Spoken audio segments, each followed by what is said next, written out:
2023 оны 11-р сарын 8-ны өглөө Лос Анжелес хотод үүрцэх үед орон гэргүй Инсино хэмээх эр жирийн өдрийг шигэ худалдааны бүсийн хогийн савнуудаас амжиргаагаа залгуулахын тулд олж болох зүйл хайж байв.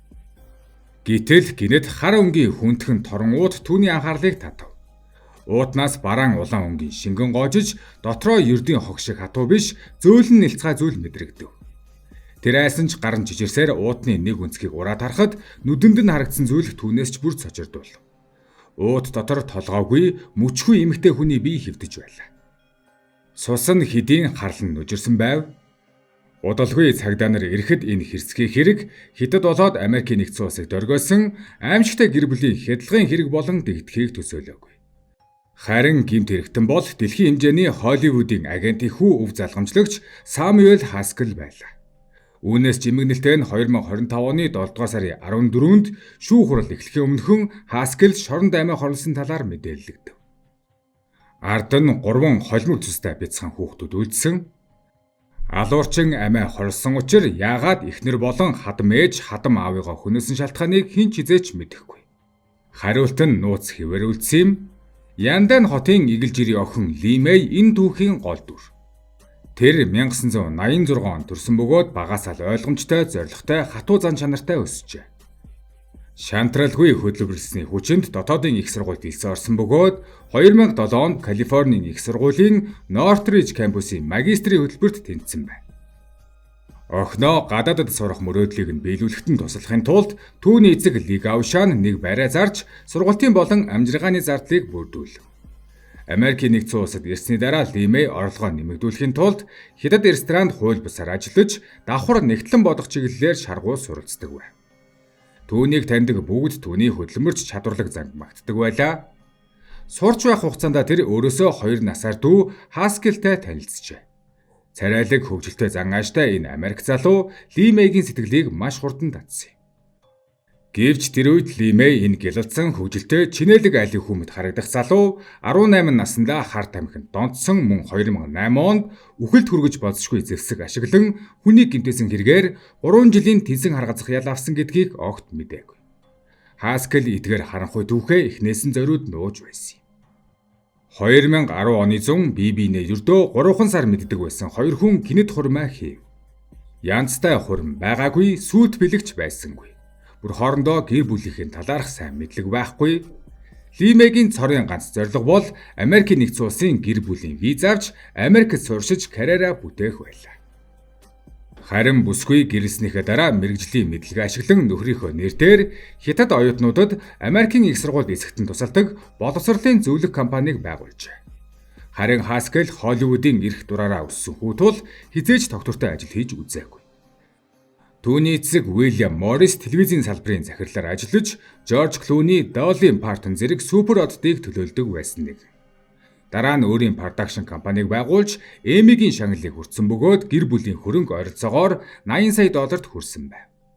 Энгийн логикоор бол ийм чинэлэг айлд бэр орсон Лимэй айх зүйлгүй, тайван амьдрах ёстой мэт. Гэвч бодит байдал эсэргээрээ байлаа. Гэр бүлийн бүх санхүүгийн дарамт бараг бүрэн Лимэйгийн мөрөн дээр тусжээ. 2011-ээс 2018 онуудад Лимэй 3 эрлийн цэвгүүд төрүүлсэн бөгөөд хүүхдүүдийг асрахын тулд аав ээжигээ Америкийн нэгдсэн улсад авчирч хамтдаа амьдрах болсон. Ингэснээр 7 хүний өдөр тутмын зардал, хүүхдүүдийн сургалтын төлбөр, түрээс бүгд Лимэйгийн боловсролын зөвлөх компани орлогоор төлөгдөж байсан. Харин Хаскел бол хиндэж сонирхолгүй бага төсвийн аимшигын кинонууд хийхээр завгүй гэр бүлийн асуудалд огт анхаарч байгаагүй. 2020 оны 4-р сард Лимэй Лос Анжелесийн Тарзана дүүрэгт $2 сая үн бүхий 6 өрөө вилла худалдаж авсан бөгөөд урьдчилгаа болон сар бүрийн $7,000 моргижийг бүгдийг нь өөрөө төлдөг байсан. Харин түүний авгаах ван янчин хожим дурсахдаа Лимэйгийн ээж надад нэг удаа ингэж ярьсан юм. Хаскел нэг ч цент гаргадаггүй. Гэр орны ажлыг тоодоггүй. Бид хоёр англи хэл мэдэхгүй болохоор тэр бидэнд сард 10 үг хэлдэггүй. Бүр хүн шиг харагч дургүй гэж ээж нь гомдлож байсныг ярьжээ.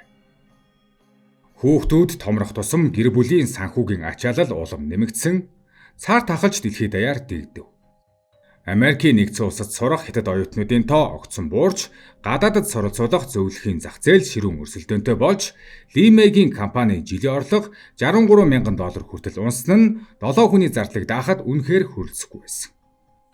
Эцэг ихийнх нь тэтгэвэр $1-т хүрэвтөө үнцнийг алдсан бөгөөд илүү мөнгө олох шаардлагатай болдог байв. Энэ гэр бүл хаяа Хаскелийн эцэг ихэн өгдөг мөнгөнд дэмжлэгээр л амжиргаагаа торгодог болсон. Санхүүгийн хүнд байдал аль хэдийн асуудалтай байсан хосын харилцааг улам хурцтгаж, Хаскелийн хүчирхийллийн зам байдал ил болж эхэлжээ. Лимегийн дотны найз Женни ярилцлага өгөхдөө Хаскел удаан хугацаанд Лимейд гэр бүлийн хүчирхийлэл үзүүлж, доромжилж зодддог байсан тухай хэлсэн. Тэр бүр Лимег төрсний дараах үед нь цус алтан бөөлжтөн зодож байсан гэдэг. Найз Женнийн нулимсаа даран тэр надад олон удаа салмаар байна гэж хэлдэг байсан. Би түүнд зоригтой бай гэж хэлсэн ч тэр бүр уйлаад Хаскелийн аав Холливуудад маш том холбоо сүлжээтэй. Би 3 хүүхдийнхээ асрамжийг авч чадахгүй байх вэ гэж айж байна гэж хэлжээ. Ингэснээр Лимей салалт хүссэн ч айдас эрх мэдлийн тэгш бус байдал 3 үр хүүхдээ алдах вэ гэсэн зовнилоос олж алхам хийж чадалгүй хугацаа алдсан. Харь оронд Лимей бараг л хинч үгүй туслах хүнгүй шахан амьдарч байв. Ээж болон аав нь англи хэл мэдэхгүй тул оролцоо багтаа. Найзуудынх нь ихэнх нь бизнесийн холбоо түншүүд тул хувийн амьдралд нь гүн оролцох боломжгүй. Харин Хаскелийн хувьд эцэг эхийнхээ нөлөөг бамбай болгож бүрч дураараа авиралдаг байж. Хөршүүдийнх нь хэлснээр энэ гэр бүл хөршүүдийн холбооны ямар нэгэн арга хэмжээнд бараг оролцдоггүй. Хаскел үргэлж ганцаараа дууцсан, харин нүд нь нэг л төвшүүртэй хүйтэн харагддаг байсан гэнэ. Нэг удаа хөршин Лимег хүүхдэд дагуулan гарч явахыг харахад нүд нь улайж уйлсан шинжтэй, гар дээр нь илт харагдах хөхрөлт байсан байна.